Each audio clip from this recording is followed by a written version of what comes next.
Well, here we are again. We want to continue our study of Daniel's little sealed book. And basically, we have been discussing the fact that the book of Daniel is composed of two books. The first book is Daniel 1 through 7. The second book is Daniel 8 through 12. Now, we have not proved that Daniel 8 through 12 is the second book, but we have discussed Daniel 1 through 7. And we noticed that these chapters are interrelated, interconnected. Daniel 2 and 7 are connected, Daniel 3 and 6 are connected, and Daniel 4 and 5 are connected in terms of theme, and Daniel 1 would be the introduction. So you have a candelabrum, what is called a chiasm, if you please. Now, we were also discussing the sequence of powers in Daniel 7. And we're going to our material now. The sequence of powers was Babylon, Medo-Persia, Greece, Rome. Rome divided into 10 kingdoms. Then the little horn, which is papal Rome, which rules until 1798. And then after 1798, we have the judgment. We have the beginning of the judgment. And where does that judgment take place? It takes place in heaven. Does it take place before the second coming of Christ? Yes, because the Son of Man goes to the Ancient of Days to receive the kingdom before He comes here to take over the kingdom. He goes to the Ancient of Days to receive the kingdom. So the investigative phase of that judgment takes place in heaven. And then the time comes when Christ and the saints take over the kingdom, according to Daniel 7. Now, that description of Jesus coming to the Father, to the Ancient of Days, is found in Daniel 7, verses 9 and 10 and 13 and 14. I'd like to read those verses. Daniel 7, 9 and 10 and 13 and 14. It is in your material. It says here, I watched till thrones were put in place. This is after the little horn rules for 1260 years. I watched till thrones were put in place, and the Ancient of Days was seated. His garment was white as snow, and the hair of his head was like pure wool. His throne was a fiery flame, its wheels a burning fire. A fiery stream issued and came forth from before him. 1,000 thousands ministered to him. 10,000 times 10,000 stood before him. The court was seated, and the books were opened. Where is this judgment being enacted? In heaven. Now notice verses 13 and 14. After the Father moves, then you find this. I was watching in the night visions, and behold, one like the Son of Man, coming with the clouds of heaven. He came to the Ancient of Days. Where's the Ancient of Days? In heaven. We pray, Our Father which art in heaven. The Ancient of Days is in heaven. So the Son of Man comes to the Ancient of Days. Where is this judgment taking place? It's taking place in heaven. And so it says, one like the Son of Man, coming with the clouds of heaven. He came to the Ancient of Days, and they, that is the clouds, the angels, brought him near before him. And now notice, then to him was given dominion and glory and a kingdom that all peoples, nations, and languages should serve him. His dominion is an everlasting dominion which shall not pass away, and his kingdom the one which shall not be destroyed. So Daniel 7 has something very interesting. It has the sequence of powers that will rule in the world till the time that Jesus takes over the kingdom, empirically, when He comes to take over the kingdom. But there's something in Daniel 7 that was not understood until after 1798. You see, before 1798, it was believed that when Jesus came, He would take over the kingdom, but they did not know, they did not realize that a judgment is going to take place in heaven before Jesus takes over the kingdom. You know, that's one point that was not understood before 1798, the judgment aspect. You see, before 1798, basically they believed that the judgment is when Jesus comes. Somehow, even the Millerites did not understand, because William Miller used Daniel chapter 7 to speak of the second coming of Christ.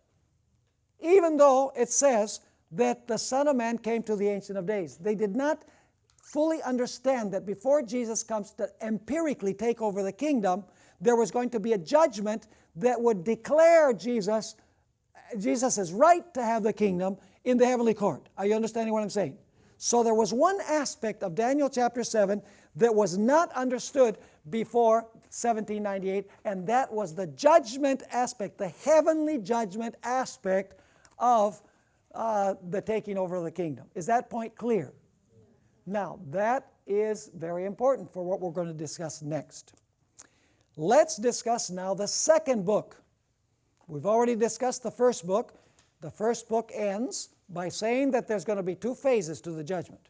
One, a heavenly phase, where Jesus will be given the kingdom legally in a court of law, and then the time when Jesus actually takes over the kingdom that he was legally given in the court of law. Now let's look at the second book. Daniel 12 and verse 4 says, "But you, Daniel, shut up the words and seal the book until the time of the end. Many shall run to and fro, and knowledge shall be increased." Now the big question here is this: which book is Daniel 12 verse 4 referring to? Is it referring to the entire book of Daniel, or is it referring to the second book within the book, which is Daniel chapter 8 through 12? That's what we want to pursue. Now it says clearly here that the book would be sealed until when? It would be sealed until the time of the end. But at the time of the end, what would happen? The seal would be removed, and knowledge would be increased. Not scientific knowledge, but knowledge of the book. Because at the time of the end, the book would be opened, and now people would be able to understand what was in the book that had been sealed in the days of Daniel. Are you following me or not? This is very, very important. Now, there are 5 reasons that I want to give you that prove that the entire book of Daniel was not sealed until the time of the end. The only portion of Daniel that was sealed until the time of the end was the content of Daniel 8 through 12. And so that is the book that was sealed until the time of the end. It is the book within the book. Now, let's pursue this so that you understand this very important point. Reason number 1. There is evidence that Daniel, chapters 1 through 7, was understood to a great degree long before the time of the end. Notice the words of the church father Hippolytus, who wrote in the 3rd century A.D. Now you tell me if he understood to a great degree Daniel 7. This is what he says. "In speaking of a lioness from the sea, Daniel meant the rising of the kingdom of Babylon, and that this was the golden head of the image. Then after the lioness he sees a second beast like a bear, which signified the Persians. For after the Babylonians, the Persians obtained the power. And in saying that it had 3 ribs in its mouth, he pointed to the 3 nations, Persians, Medes, and Babylonians, which were expressed in the image by the silver after the gold. Then comes a third beast, a leopard, which means the Greeks. For after the Persians, Alexander of Macedon had the power when Darius was overthrown, which was also indicated by the brass in the image. And in saying that the beast had 4 wings of a fowl and 4 heads, he showed most clearly how the kingdom of Alexander was parted into 4 divisions. For in speaking of 4 heads, he meant the 4 kings that arose out of it. For Alexander, when dying, divided his kingdom into 4 parts. Then he says the 4th beast was dreadful and terrible.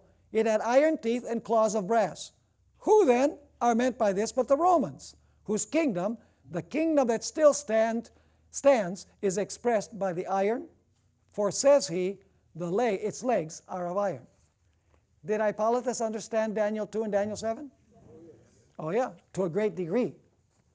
Now you say, but he didn't understand the Antichrist. Oh yes, he did.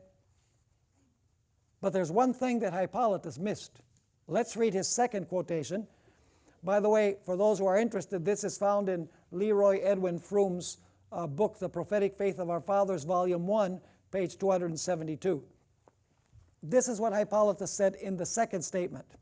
"Let us look at what is before us more carefully and scan it, as it were, with open eye.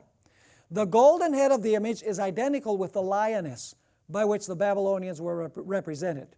The golden shoulders and arms of silver are the same with the bear, by which the Persians and Medes are meant. The belly and thighs of brass are the leopard, by which the Greeks, who ruled from Alexander onwards, are intended. The legs of iron are the dreadful and terrible beast, by which the Romans, who hold the empire, now are meant. The toes of clay and iron are the 10 horns which are to be. The one other little horn springing up in their midst is the Antichrist. Interesting. Was he right? Of course he was. The stone that smites the image and breaks it in pieces, and that filled the whole earth, is Christ, who comes from heaven and brings judgment on the world. What's missing? What's missing here in his description? For him, when is the judgment? When Jesus comes from heaven and brings judgment on the world. What is he missing? He's missing the pre-Advent judgment. He did not understand the pre-Advent judgment. But did he understand everything else? He understood everything else. So was Daniel 7 sealed until the time of the end? No, there was one aspect that was sealed until the time of the end, and that is the investigative judgment phase, after which Jesus would take over the kingdom. Now, the evidence in these quotations indicate that Hippolytus understood everything about Daniel 7 except the investigative pre-Advent judgment. It should be noted that even some portions, this is important also, that even some portions of Daniel 8 through 12 that were fulfilled before the time of the end could be understood before that time. The historical sections of the book could certainly be understood. The meaning of the ram and the he-goat of chapter 8 were understood before the time of the end. Is that correct? Of course, because Daniel tells us who these beasts represent, the ram and the goat. He says the ram represents Medo-Persia and the goat represents Greece. You don't have to wait till the time of the end to understand that. So even some portions of Daniel 8 were understood before the time of the end. But there's one aspect of Daniel 8 that wasn't. Let's continue.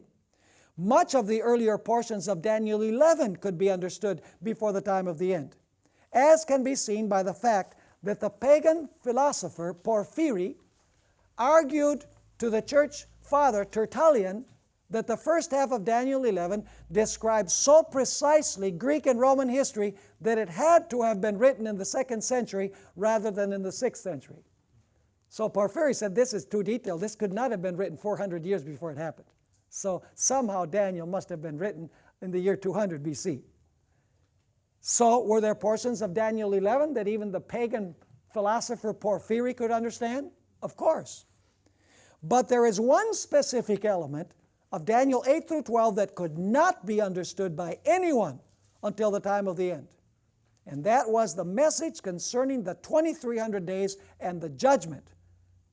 These things were sealed until the time of the end, because only then would it be true that the judgment had begun. Are you with me? Yes. I want to make sure that you're following along here. What is the only thing that was not understood? The 2300 days and the investigative judgment. Now let me give you a second reason why you're dealing here with 2 books rather than just 1 book. Now I realize that Daniel is 1 book, but there are 2 books within it. The book of Daniel was written in 2 different languages. Chapter 1, which is the introduction to the entire book, was written in Hebrew.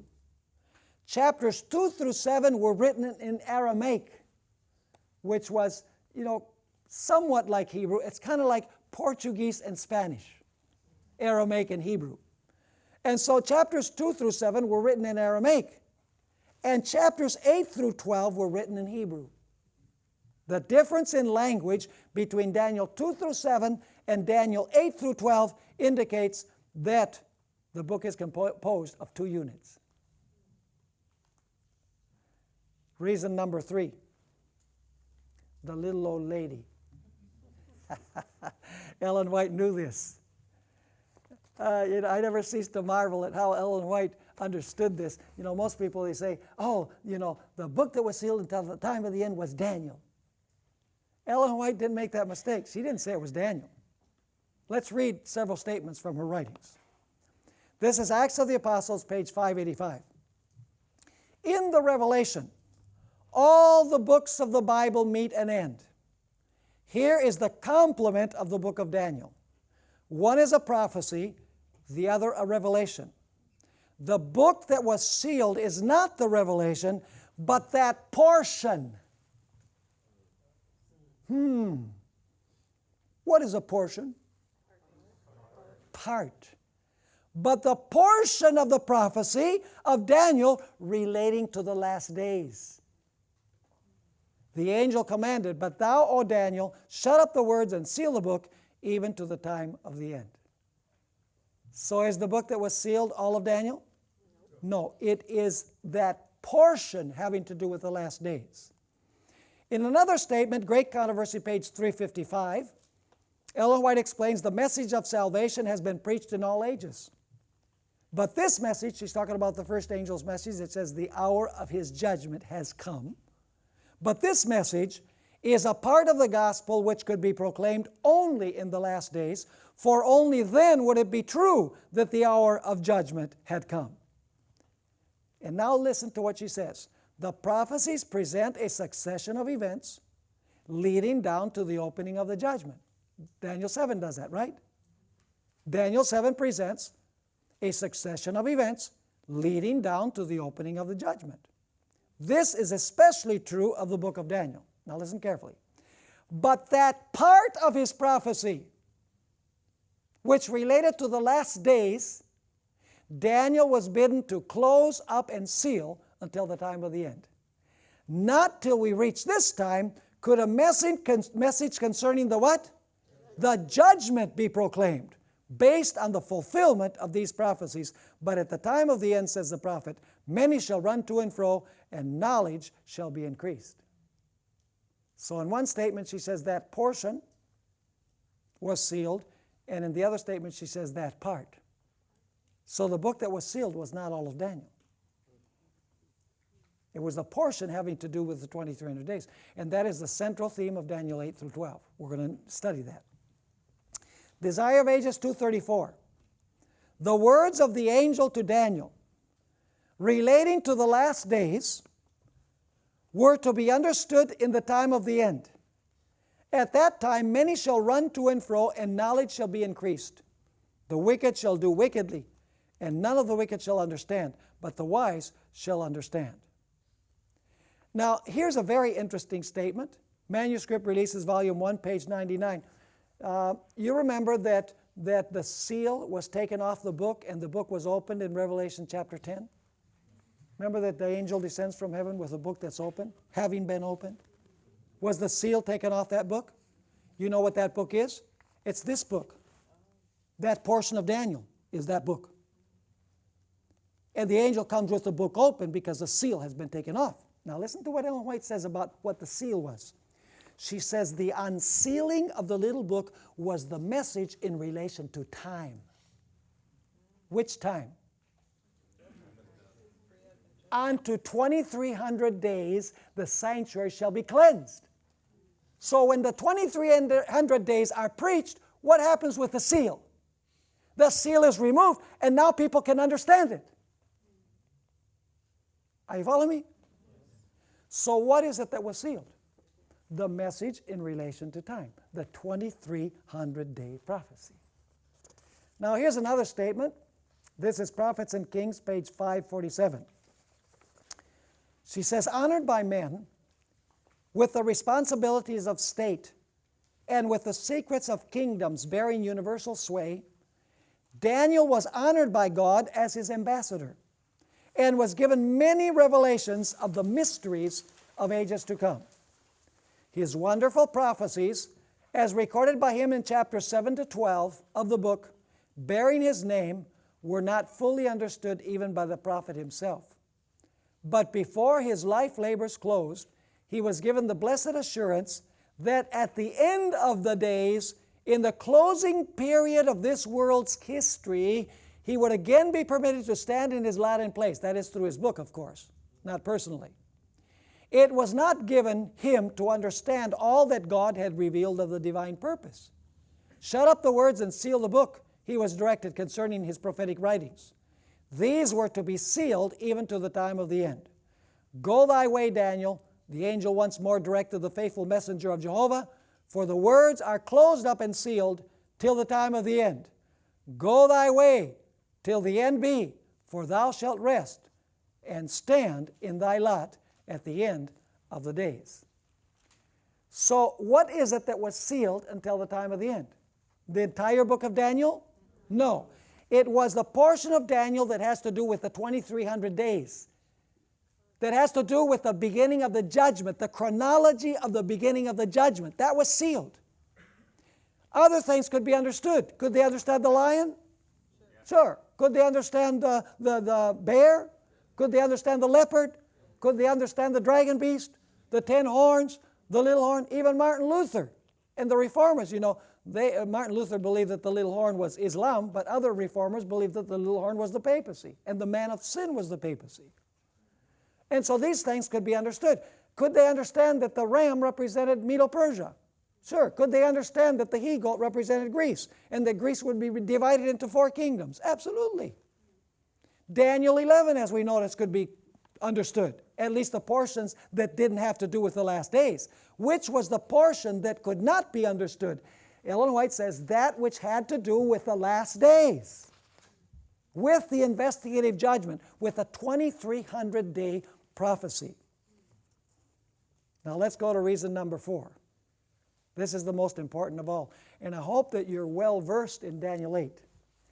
I hope that you've read Daniel 8, you know what the sequence is, because that's going to be very important to understand what we're going to go through now. What I want to show you now is that the internal evidence of Daniel 8 through 12 proves beyond any doubt that this little book that was sealed until the time of the end is composed of these chapters. In fact, we're going to take these chapters one by one, beginning with chapter 8, and we're going to see that each one of these chapters in some way is related to the 2300-day prophecy. Now, let's begin with Daniel 8. In this chapter, the 2300-day prophecy is introduced. The chapter begins in the time of the kingdom of Persia, right?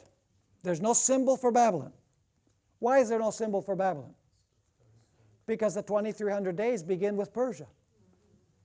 So if you put in Babylon, you're taking a kingdom. The vision would include a kingdom before the 2300 days begin their chronological period. That's the real reason. So notice, the chapter begins in the time of the kingdom of Persia, continues with Greece, the 4 divisions of Greece, pagan and papal Rome, all the way down to the conclusion of the 2300 days when the process of cleansing the sanctuary will begin. Are you acquainted with the broad sweep? Yep. You have a ram, Medo-Persia, then you have a he-goat, Greece, then the he-goat grows 4 horns. Those are the 4 heads of the leopard, by the way. They grow 4 horns, and then arises a little horn, which at first is pagan Rome. It grows horizontally, and then it grows vertically towards heaven. In other words, Rome morphs from a political power into a religious power. And then it takes you all the way down to the time of the cleansing of the sanctuary. So Daniel 8 gives you the broad sweep from the time of Persia till the time when the sanctuary is going to be cleansed. 2,300 days, which we understand as years. Now I want you to notice that there are 4 differences between the prophecy of Daniel 8 and those of Daniel 2 and Daniel 7. They are somewhat parallel, but there are differences. First, while in Daniel 2 and 7, the prophetic series begins with the kingdom of Babylon, that is the gold and the lion, in Daniel 8 there is no symbol for the kingdom of Babylon. Interesting. The usual argument given for this difference is that the kingdom of Babylon was about to pass away. But the date given in this chapter indicates that the kingdom of Babylon would not pass away for another 12 years. So Babylon was still going to rule for 12 years. There has to be another reason. And the reason is that it had to begin with Persia because that's when the 2300-day prophecy begins. Second, in contrast to Daniel 7, the beasts of Daniel 8 are domestic sanctuary animals. What kind of beast do you have in Daniel 7? Carnivorous beasts, wild beasts. But in Daniel 8, you have sanctuary beasts, because the central theme is the sanctuary. The ram was used in the daily service, while the he-goat was used in the yearly service. This strongly hints that the central theme of Daniel 8 is the daily. Is the daily referred to very clearly there? Yeah. Leading up to the end of the 2300 days, you have the little horn taking away what? The daily. That's the ram. But that's not all. And the yearly, in which the little horn is what? Judged. Are you following this? In other words, two sanctuary animals are used to illustrate that the papacy was going to take away the daily, and as a result, the papacy was going to be judged in the yearly service, which is the cleansing of the sanctuary, or the judgment. Third, there is only one symbol in Daniel 8 for both pagan and papal Rome, a little horn. The horn first spreads out horizontally, that is geographically, to the east, the south, and the glorious land. And then it extends vertically to heaven. That is to say, it first extends politically and geographically, and then religiously. It is clear that the introduction of another beast into Daniel 8 to represent pagan Rome would have spoiled the symmetry of the chapter, which emphasizes the two beasts of the sanctuary service. So if a third beast had been introduced, it would ruin the theme of the daily and the yearly, the two beasts of the sanctuary. Fourth, this is very important. There is no reference in Daniel 8 to the establishment of Christ's everlasting kingdom. Does Daniel 2 refer to the setting up of Christ's everlasting kingdom? He will set up a kingdom that will never be destroyed. That's the culmination of the vision of Daniel 2. Does Daniel 7 end with Jesus taking over the kingdom? Yes, it does.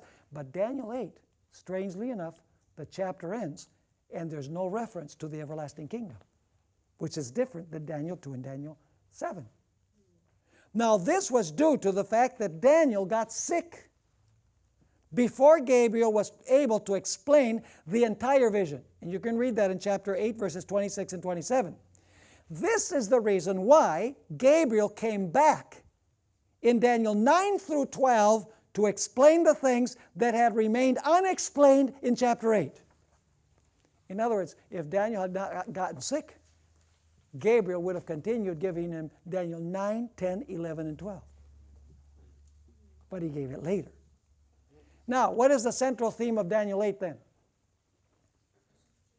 What is the central theme of the vision? Unto 2300 days the sanctuary shall be cleansed. That's a central theme, right? The 2300 days and the judgment. Now, let's go to our next page. What is the central theme of Daniel 9? Now, here we have a problem in Daniel 8. What is the problem in Daniel chapter 8? The problem is that you have a 2300-day prophecy, but you don't know where to start it.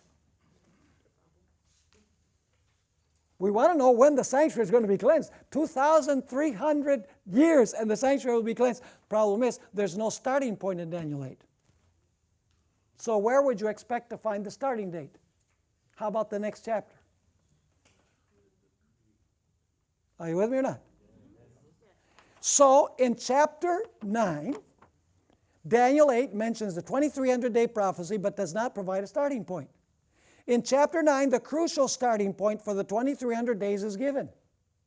The 70 weeks constitute the first 490 years of the 2300-day prophecy, and those years begin during the kingdom of Persia. This is the real reason why the kingdom of Babylon is not mentioned in Daniel 8. It is because the 2300 days begin during the reign of Persia and not during the reign of Babylon. So far, so good? See, there's a reason for all this. Is it important to know the literary structure? Oh. Indispensable. So then Daniel 9 gives you the starting point for the 2300 days. So what is the central purpose of Daniel 9? To give you the starting point for the 2300-day prophecy. So is Daniel 9 related to Daniel 8? Absolutely. Now, could the 70 weeks be understood before the time of the end? Yes. Because they were fulfilled before the time of the end. But what could not be understood until the time of the end? That the remaining 1,810 years would take you to the investigative judgment. So the portions that were fulfilled could be understood. What could not be understood is the ending point, the cleansing of the sanctuary, the end of the 2300-day prophecy, that there was going to be a judgment in heaven before Jesus came to take over the kingdom on earth. Even the Millerites did not understand that. Wow. Okay, so let's go to Daniel 10. Does Daniel 10 have anything to do with the 2300-day prophecy? Of course it does. Let's read it.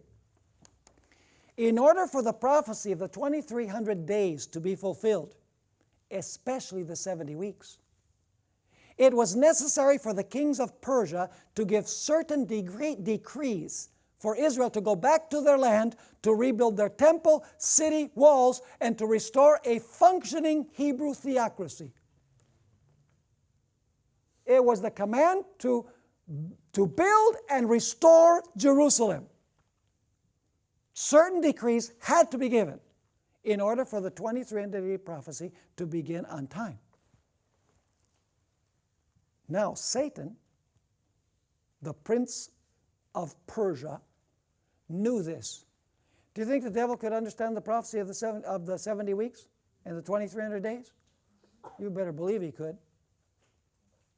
So he says, if I can skew the starting point, I can eliminate the ending point.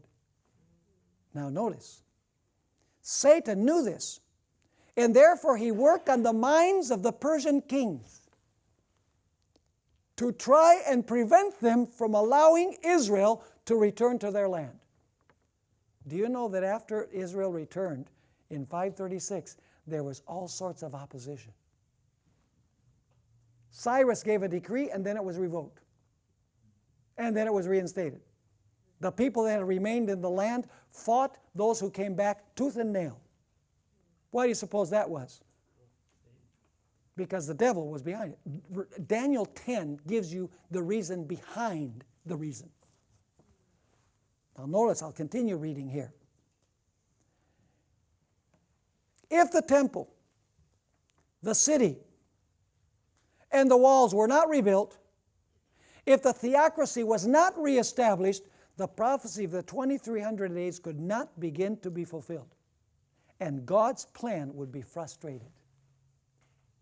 But in the end, Michael came to help Gabriel, and the prophecy of the 2300 days began right on schedule. Is Daniel 10 related to the 2300 days? Yeah. There's a battle going on in Daniel chapter 10. The prince of Persia, who is the devil, is struggling with the kings of Persia. And what he's doing is he's trying to convince them not to favor the Jewish people and not to give and to tell them, you revoke that decree. You know, even Artaxerxes gave the decree, and then he revoked the decree, and then he reenacted the decree. I don't know if you were aware of that. But there was huge opposition because the devil did not want the 2300-day prophecy to begin on time. Now notice what Ellen White says in Prophets and Kings, page 571 and 572. She explains what was going on. While Satan was striving to influence the highest powers in the kingdom of Persia to show disfavor to God's people, angels worked in behalf of the exiles. The controversy was one in which all heaven was interested. Through the prophet Daniel, we are given a glimpse of this mighty struggle between the forces of good and the forces of evil. For 3 weeks, Gabriel wrestled with the powers of darkness, seeking to counteract the influences at work on the mind of Cyrus. And before the contest closed, Christ himself came to Gabriel's aid. And you know what Michael said after this? He says, I've got to go now because I've got to continue struggling with the kings of Persia. So is chapter 10 related to the prophecy of the 2300 days? Yes, it is. This is a book within a book. All of the chapters have the same central theme, the 2300-day prophecy. Now we need to go to chapter 11. In chapter 11, what kingdom does this chapter begin with? Persia. With which kingdom did Daniel 8 begin? Persia. Do you know what's going to happen now in Daniel 11? There is no new vision in Daniel 11. Are you aware that there's no new vision in Daniel 11? What Gabriel does, he comes back and he now says to Daniel, Daniel, you got sick and I wasn't able to finish. Now I'm going to start where I started in Daniel 8, but I'm going to take you all the way to the end. Is that clear? And so now he's going to go back to where Daniel 8 began, and he's going to take Daniel, he's going to give Daniel the sweep, but he's not only going to take him to the point of the ending of the 2300 days, he's going to take him beyond that to the final conflict and to the establishment of Christ's everlasting kingdom, which he did not have the kingdom in Daniel 8 because Daniel got sick. So in Daniel 11, Gabriel is going to say, I'm going to show you the whole sweep. And I'm going to end with the everlasting kingdom, which I did not end with in Daniel 8. So let's read this. Now that which was begun and not finished in Daniel 8 will be completed in Daniel 11. As in Daniel 8, the vision of Daniel 11 begins during the kingdom of Persia, not Babylon. It continues with Greece. You can read this in Daniel 11, it's clear. It continues with its first king and the 4 divisions of Alexander's empire. It then describes the dominion of pagan Rome. Then it describes papal Rome in both of its stages, during the 1260 years and at the end of time. Verses 40 to 45 describe the papacy after the deadly wound is healed. The verses before that, verse 31 through verse 39, describes the career of the papacy during the 1260 years. But now notice, but instead of taking us merely from the time of the kingdom of Persia to the end of the 2300 days in 1844, is that where Daniel 8 ended? Unto 2300 days the sanctuary shall be cleansed. That takes you to 1844. But now in Daniel 11, instead of taking Daniel only to 1844, he's going to take him all the way to the time of the establishment of the everlasting kingdom. He's going to take him to the time when the judgment ends and the time of trouble comes and God's people are delivered and Christ establishes his everlasting kingdom. Instead of taking us merely from the time of the kingdom of Persia to the end of the 2300 days in 1844 when the judgment begins, Daniel 11 takes us all the way from Persia to the end of that judgment and the close of probation when Michael stands up. So does Daniel 11 take you far beyond 1844? It most certainly does. And finally, in Daniel 12, verses 2 and 3, you have a description of the climax when God's people will resurrect and inherit the everlasting kingdom, and the righteous will shine as stars forever and ever. Thus, Daniel 11:1 through 12:3 take us full circle from the time of Persia till Christ sets up his everlasting kingdom. Isn't this incredible? So what is the central theme of all of these chapters? The central theme, folks, is the 2300-day prophecy, the judgment. All of the chapters have the same central theme. And much of this, the judgment aspect, could not be understood until the time of the end. So is this a book within a book? It basically, what it's doing is, Daniel 7 gives you the inkling. It introduces it when it says that the Ancient of Days goes in, and he sits, and the judgment is set, and then the Son of Man comes. He's taken before the Ancient of Days. the judgment sits and the books are open. Daniel 7, at the end of the chapter, gives you the introduction to the second book. The idea that the judgment is going to be in heaven, and the judgment is going to be before the second coming of Christ. Now let's go to reason number 5. And we're going to amplify this one in the next few minutes. We don't have a lot of time left in this particular presentation, but we're going to deal with Revelation chapter 10 more extensively in our next session. But let's go through the material that we have here. The opening of the little book in Revelation 10 is a clear reference to the unsealing and opening of the book that was sealed in Daniel 12, verse 4. There is only one book in the Bible that was sealed to be opened at the time of the end. Notably, the little book of Revelation 10 is opened in the period of the sixth trumpet, at the very end of history, immediately before Jesus takes over the kingdom at the time of the seventh trumpet. Are you catching the chronology? In other words, the little book is opened during the period of the sixth trumpet. That's when you have the eating of the book. It's sweet in the mouth, bitter in the stomach, you know. And then after that, you have the episode of Christ taking over the kingdom under the seventh trumpet.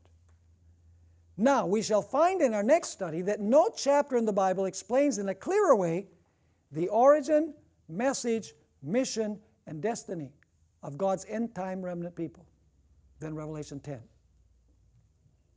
It is no coincidence that the central theme of the Millerites, who preached at the beginning of the time of the end, was drawn from Daniel 8:14 and Revelation 14:6 and 7. The eating of the little book of Revelation 10 clearly indicates the judgment hour preaching of the Millerite movement and its subsequent disappointment. Let me ask you, did the Millerites gobble up the little book? Oh yeah. Was it sweet? Ooh, it was so sweet. Why was it sweet? Oh, Jesus is coming back.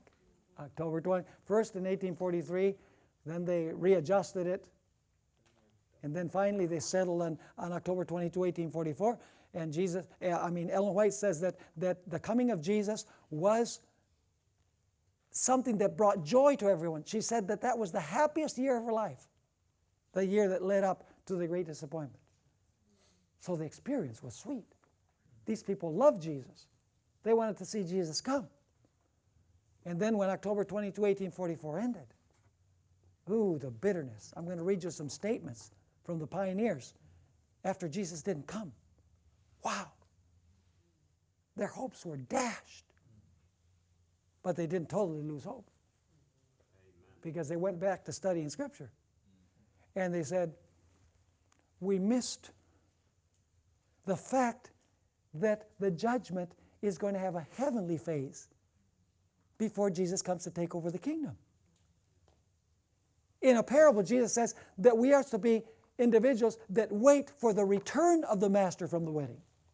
In other words, the wedding takes place in heaven, and we are there in absentia.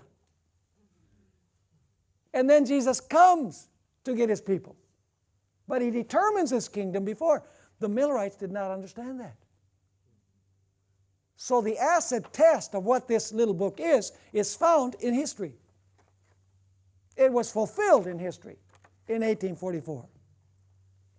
Now, interestingly enough, the eating of the little book in Revelation 10 clearly describes the judgment hour preaching of the Millerite movement and its subsequent disappointment. After the disappointment, John was told to what? Prophesy again. Prophesy again from where? Where did the prophecy come from the first time? From the little book. So he says you have to prophesy again from the little book, because you didn't get it right the first time. And he was commanded then to what? Wow, to measure the temple. And what is the measuring of the temple? The investigative judgment. See, after the disappointment, in the very next verse, you have the investigative judgment. By the way, when it says you must prophesy again, where is the message found in Revelation of prophesying again? Revelation chapter 14. the three angels' messages. In other words, after the disappointment, God's people were called upon to present another message from the book of Daniel. And that message had to do with the measuring of the heavenly temple, which is the investigative judgment. Concerning the unsealing of the little book, Ellen White remarks, "It was the Lion of the tribe of Judah who unsealed the book and gave to John the revelation of what should be in these last days. Daniel stood in his lot to bear his testimony, which was sealed until the time of the end." Now notice this, until the time of the end, when what? When the first angel's message should be proclaimed to our world. So what is the unsealing of the book? It is preaching what? The first angel's message. The hour of his judgment has come.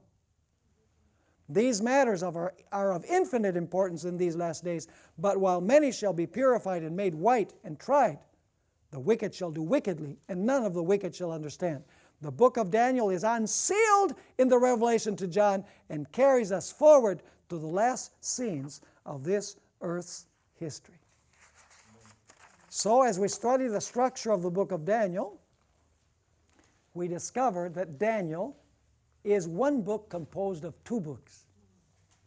One book is self-contained, Daniel 1 through 7. The chapters relate to each other in a chiastic fashion. And then Daniel 8 through 12 amplifies the theme of the last verses of Daniel 7 in speaking about the 2300 days and the investigative judgment. Did you understand what we're studying? Yeah. It's marvelous, isn't it? It's just, how important is it to understand the structure? It's vital. You know, and people say, well, just love Jesus. Well, yeah, I think we need to love Jesus. That's good. So if it's just love Jesus, why don't we have only in the Bible, for God so loved the world that he gave his only begotten Son? If it's just a matter of loving Jesus, just give us one verse. The fact is that as we study these things, we love Jesus more and more. Because no human mind could have done this. No human mind could have devised this unity that exists in the book of Daniel. And God wants us to be prepared for the coming of Jesus. Now, let's notice here, we have about 10 minutes left, and so we can introduce our next study. And then we'll continue after we take a break. The origin, identity, mission, and message of the remnant. This will absorb the rest of our time.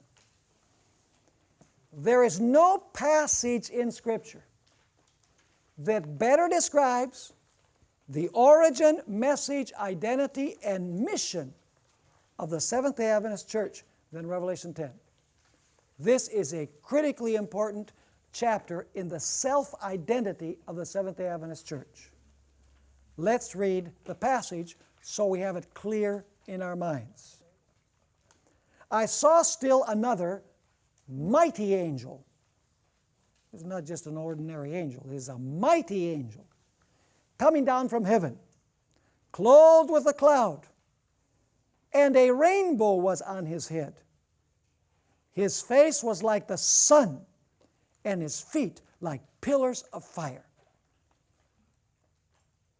Who do you think this angel is? Same description as Jesus in Revelation 1. It continues saying, he had a little book open. That doesn't capture the tense of the verb in Greek. The tense of the verb is having been opened. In other words, at some point previous to the angel descending from heaven, the book was closed and it was opened. He had a little book open, or having been opened, in his hand. And he set his right foot on the sea and his left foot on the land, and cried with a loud voice, as when a lion roars. When he cried out, 7 thunders uttered their voices. Now when the 7 thunders uttered their voices, I was about to write. But I heard a voice from heaven saying to me, seal up the things which the 7 thunders uttered, and do not write them. There's a lot of speculation about the thunders in the Adventist church these days. Without any reason. There shouldn't be any speculation. We'll see. The angel whom I saw standing, this is verse 5, the angel whom I saw standing on the sea and on the land raised up his hand to heaven and swore by him who lives forever and ever, who created heaven and the things that are in it, the earth and the things that are in it, and the sea and the things that are in it. Which God is this? The Creator God.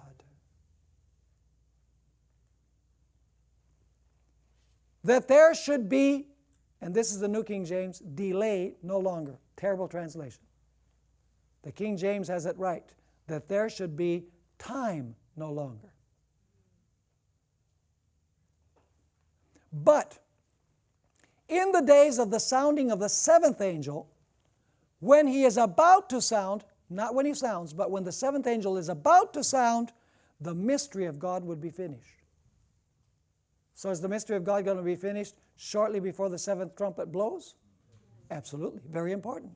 We're going to study all these things in detail. So once again, verse 7, but in the days of the sounding of the seventh angel, when he is about to sound, the mystery of God would be finished, as he declared to his servants the prophets. Then the voice which I heard from heaven spoke to me again and said, Go take the little book which is open in the hand of the angel who stands on the sea and on the earth. So I went to the angel and said to him, Give me the little book. And he said to me, Take it and eat it. And it will make your stomach bitter, but it will be as sweet as honey in your mouth. You say, now wait a minute, why do you have this reversed? Why doesn't it say it's sweet in the mouth and bitter in the stomach? Why does it say bitter in your stomach and sweet in the mouth? There's a chiastic reason. We're going to see that. You need to know the structure. Verse 9 again. So I went to the angel and said to him, Give me the little book. And he said to me, Take it and eat it. And it will make your stomach bitter, but it will be as sweet as honey in your mouth. Then I took the little book out of the angel's hand and ate it. And it was, now you have the right order, and as it was sweet as honey in my mouth. But when I had eaten it, my stomach became bitter. So why do you have this order? You know, bitter, sweet, sweet, bitter. There's a structural reason for that. We're going to notice it. Verse 11, and he said to me, You must prophesy again. And the New King James says about. The King James says to, which I think is better. You must prophesy to, again, to many peoples, nations, tongues, and kings. Then I was given a read, and this is verse 1 of chapter 11. It's really part of the passage. Then I was given a reed like a measuring rod, and the angel stood by, saying, is it the same angel? Yeah, it's the same angel. Rise and measure the temple of God, the altar, and those who worship there. So do you have the picture clear in your mind? Okay, now let's summarize the little book episode. Let's look at the sequence of events in this chapter. Everything revolves around the angel and the little book. First of all, the mighty angel comes down from heaven to the earth. So I want you to visualize this, okay? The angel comes down from heaven to the earth. Then, next, his physical characteristics are described. His face shines like the sun, and his feet are like burnished bronze. And then he brings in his hand a scroll that is opened, which means that it was opened before he came down. He places one foot on dry land, and then he presses the other foot on the sea. Next, he speaks with the roar of the lion. And when he roars like a lion, 7 thunders come out. He then swears the oath to the Creator. And he says that time will be no longer. Then he gives the book to John with instructions to eat it. After John eats it, and it's sweet in the mouth and bitter in the stomach, he instructs John to prophesy again. And after telling him to prophesy again, he commands John to measure the temple of God and those who worship God. And then the last point, which is not in the chronological order, but it is the last point in the sequence. The mystery of God is finished when the seventh angel is about to sound his trumpet. Okay, do you have the sequence clear in your mind? See, we have to have the sequence clear. Now, let's take a look at the messenger that descends from heaven. The message of Revelation 10 is imparted by Jesus Christ himself. So it must be extremely important. Jesus is described in the following terms. It is a mighty angel. His face is like the sun, the same description of Christ in Revelation 1:16. He is surrounded by a cloud like Jesus is surrounded by angels. His legs are like pillars of fire, same description as Revelation 1. He roars like a lion. Who is Jesus? He's the Lion of the tribe of Judah. And he has a rainbow over his head. Ellen White makes this interesting comment about the rainbow.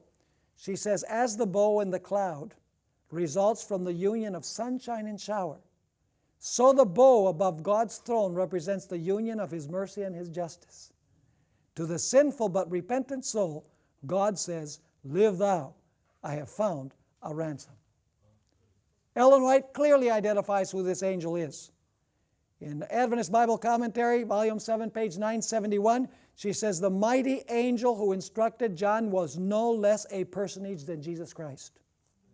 And she also says in the Bible Commentary, Volume 7, pages 953 and 954, the instruction to be communicated to John was so important that Christ came from heaven to give it to his servant, telling him to send it to the churches. So is this message of Revelation chapter 10 an extremely important message?